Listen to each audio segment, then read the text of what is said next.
Peut-on investir dans les montres? Salut les gens, c'est Clément. Aujourd'hui dans cette vidéo, on va parler d'investissement. Peut-on investir ou non dans les montres? Si oui, comment?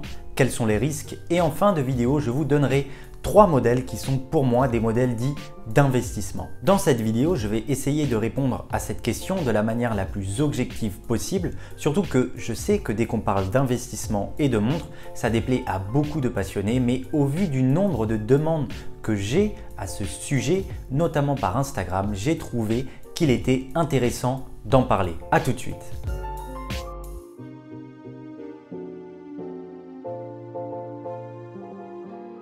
Pourquoi les montres sont considérées comme un placement alternatif ou même comme une valeur refuge? Et pour commencer, qu'est-ce qu'une valeur refuge? Une valeur refuge, en gros, c'est un investissement vous permettant de sécuriser votre patrimoine pendant les périodes de crise. C'est le plus souvent durant ces périodes de crise ou d'incertitude que les placements dits alternatifs prennent le plus de valeur. La montre de collection est considérée comme une valeur refuge au même titre que l'or. Durant ces derniers mois, avec cette période d'incertitude liée en partie au virus, les marchés financiers fluctuent énormément et les faibles rendements des placements traditionnels poussent justement certaines personnes à diversifier leur mode d'investissement. Certains investisseurs se tournent donc vers des placements dits alternatifs. Les placements alternatifs ne font pas partie des classes d'actifs traditionnelles que sont les actions et les obligations. La montre est considérée comme un objet de collection au même titre que l'art, le vin et l'automobile. La montre est un investissement dit de passion. On achète une montre avant tout parce que l'on est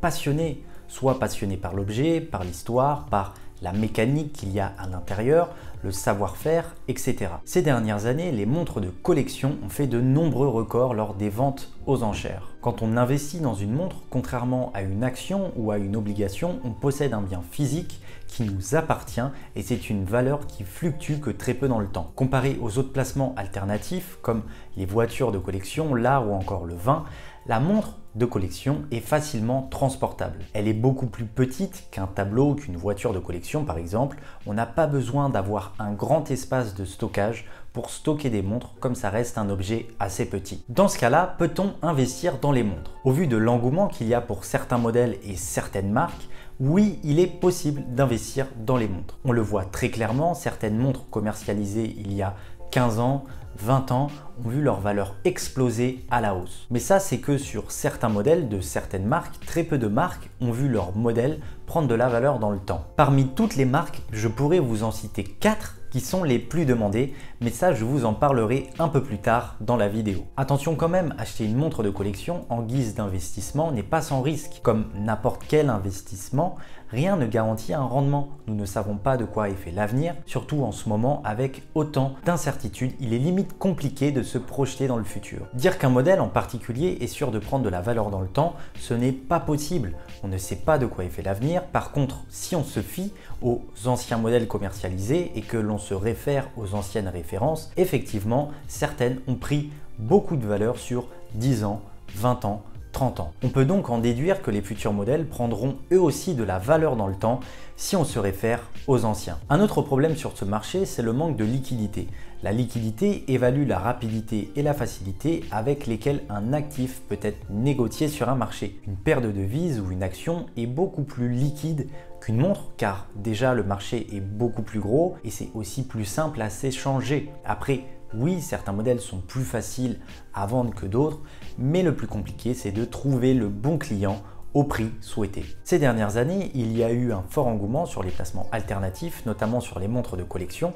Et c'est vrai que pendant le confinement, on a pu voir qu'il y avait beaucoup plus de monde sur les ventes aux enchères en ligne qu'avant le confinement. Ça s'est aussi confirmé avec les nombreux records de ventes qu'il y a eu pendant cette période. Déjà que le marché était assez haut avant le confinement, certains pensent que c'est de la spéculation et qu'on est en plein délire, mais finalement non, pas forcément, car en y repensant un peu, les marchés boursiers sont de plus en plus incertains et peuvent être à des moments donnés déconnectés de la réalité économique. C'est en partie pour ça que les placements alternatifs ont vu leur demande augmenter ces dernières années. Comment peut-on investir dans une montre? Investir dans une montre n'est pas une chose facile. Le plus compliqué, c'est de trouver la bonne montre au bon prix. Ce que je vous conseille, c'est de vous tourner plutôt vers des montres de seconde main ou des montres vintage. Pour trouver ce genre de modèle, soit vous l'achetez via un marchand ou une plateforme, ou même par un particulier, faites quand même attention. Le premier conseil que je pourrais vous donner, c'est de bien choisir la marque et le modèle. Tous les modèles ne sont pas dits d'investissement et la grande majorité d'entre eux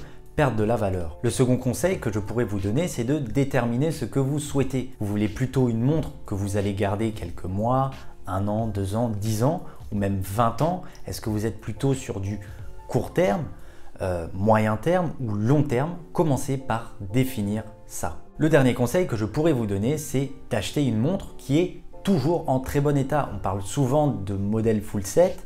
Oui, le full set c'est super important, mais que si il est complètement d'origine. Car il existe un bon nombre de montres vendues sur le marché en full set et qui sont faux. Une boîte et des papiers de garantie, ça peut s'acheter facilement sur internet. Il faut faire très attention à ça. Le plus important, ça reste avant tout l'état de la montre et si elle est complètement d'origine ou non. Si la montre est complètement d'origine et en très bon état, elle se vendra forcément plus cher qu'une qui est en mauvais état et qui a son full set qui est faux. Après, oui, le must, ça reste d'avoir une montre en excellent état, complètement d'origine, avec son full set d'époque. C'est souvent ce genre de pièces qui font des records lors des ventes aux enchères. Quitte à payer un peu plus cher une pièce complètement d'origine en bon état et qui a son full set, n'hésitez pas à mettre un peu plus de budget pour obtenir ce genre de pièce qui sera d'une très bonne qualité. Et même si la montre est complètement d'origine et en très bon état, mais par contre n'a pas son full set, finalement c'est pas très grave. Parmi toutes les marques que nous pouvons retrouver, 4 sortent du lot, dont une plus particulièrement et qui oriente pratiquement l'intégralité du marché. La première marque que je peux vous citer, c'est la marque Rolex qui drive à elle seule pratiquement 3/4 du marché de la montre d'occasion. Certains modèles Rolex sortent un peu plus du lot, comme la Submariner, la Daytona, la Datejust et la GMT. La seconde marque que je peux vous citer est la marque Omega, où il existe aussi un énorme marché de l'occasion. Bien sûr, il y a quelques modèles qui sont un peu plus recherchés que les autres, comme la Speedmaster et la Seamaster. La troisième marque, c'est Patek Philippe avec son modèle Nautilus, qui est un modèle très demandé.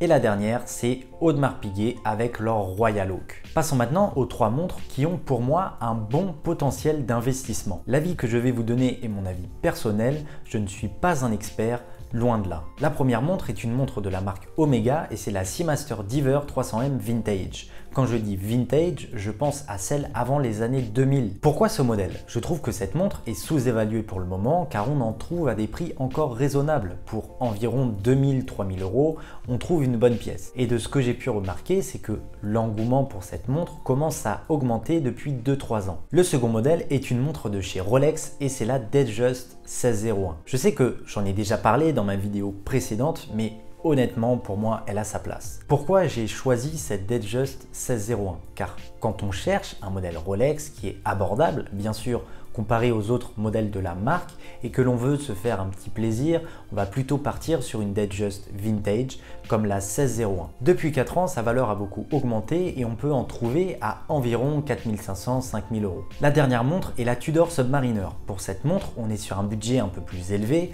Pour environ 6000-8000 euros, on trouve une belle pièce. Tudor ne produit plus ce modèle depuis des années et ce qui m'a le plus surpris sur cette montre, c'est que sa valeur a limite doublé en 2 ans. Je trouve ça fou et pour moi ça continuera d'augmenter. J'avoue que choisir 3 modèles n'a pas été une chose facile car il en existe plein. Là je vous en ai sélectionné que 3 mais j'aurais pu en sélectionner bien plus comme la Submariner 14060, les Erkin Vintage, les Speedmaster, les anciennes Navitimer et j'en passe. Pour vous, quel autre modèle conseillez-vous à part ces 3 que je viens de vous citer? Dites-moi tout ça dans les commentaires. D'ailleurs, si jamais vous voulez en connaître davantage sur le business qu'il y a autour des montres de luxe, réponse dans cette vidéo. À tout de suite.